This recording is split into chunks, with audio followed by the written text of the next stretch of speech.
BCL didesak hapus nama Sinclair usai kenalkan pacar baru ke orang tua.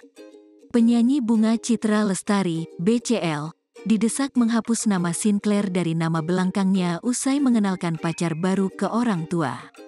BCL memang menggunakan nama mendiang Ashraf Sinclair untuk nama akun Instagramnya. Lantas, BCL langsung didesak untuk menghapus nama Sinclair karena telah mengenalkan pacar barunya itu.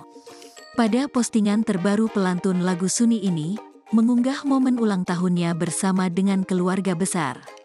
Di foto itu, terlihat pria bernama Tiko Aryawardana yang diduga menjadi kekasih baru BCL hadir pada perayaan ulang tahun tersebut. Juga diketahui pria berkepala plontos itu berfoto bersama BCL dan keluarga besarnya. Another celebration, tulis BCL dikutip pada Minggu, tanggal 26 Mei tahun 2023. Hadirnya Tiko ini membuat netizen mendesak BCL untuk menghapus nama Sinclair.